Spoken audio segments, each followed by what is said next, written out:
told people for years that Tevis was like a drug, and that it's one of those events that once you do it, you either are totally hooked or you'll never touch it again.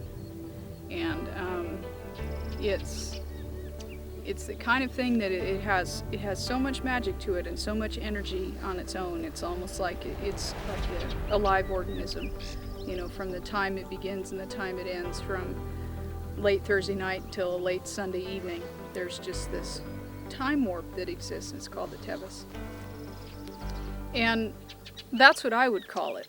I would call it, put it akin to a drug, and some kind of experience that you can't match it up with anything else, whether you're riding it or you're crewing or you're working it or you're just spectating or you're taking pictures or whatever the case may be. That any type of involvement at all with the ride will leave you with something, you know, that you couldn't have obtained anywhere else.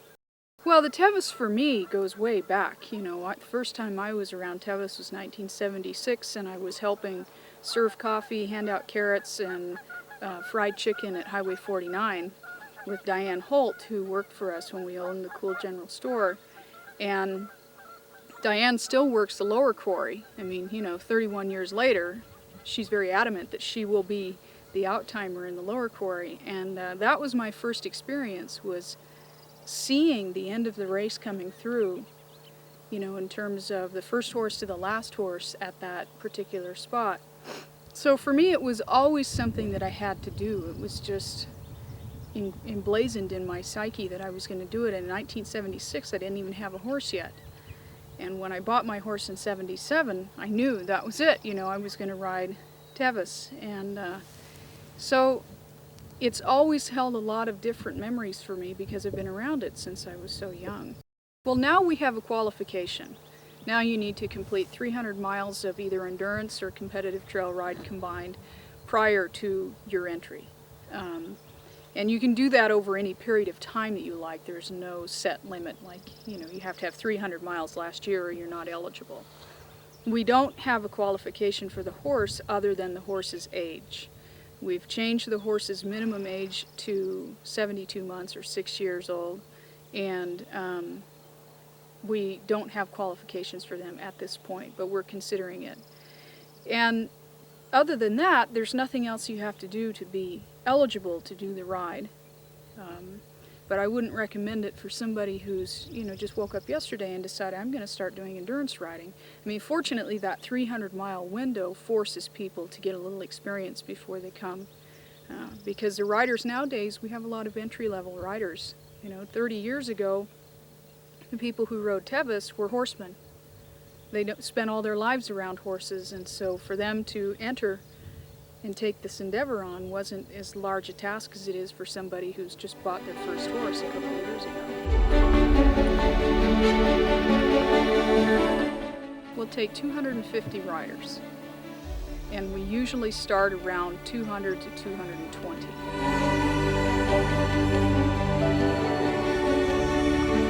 Well, the Buckle is the gold medal of endurance riding, as far as I'm concerned. You know, the Tevis is where it all began. That's what started endurance riding. It's what kicked the whole idea off, and worldwide it is known as the greatest accomplishment in endurance riding. I mean, we have international riding now, and we have actual gold medals for individuals and team medals and all of that, but this is where it all began, and this ride is so difficult to finish. You know, you have a 50-50 chance of making it into Auburn. So by those definitions, it is the most significant ride that I believe that you can do. So the buckle, to wear that buckle is a privilege. You can't buy it anywhere. You know, you might inherit it if you're lucky, but to wear the one that you earned is very significant. It's a way of, you know, kind of a stamp of approval that I made it. If I can survive the Tevis, then I can do anything. And so I think it's really important that the buckle stay in place and that everybody rides for one, and it doesn't matter how many you have, you know. I mean, eventually, I always thought that by this time in my life I'd have 10 or more Tevis buckles, but I only have 3 because life gets in the way. But eventually I would like to make some kind of a case, and Paul and I can combine all our buckles and put them together from other events that used to give buckles and don't anymore. So I think it's very important, a very significant symbol, for the ride.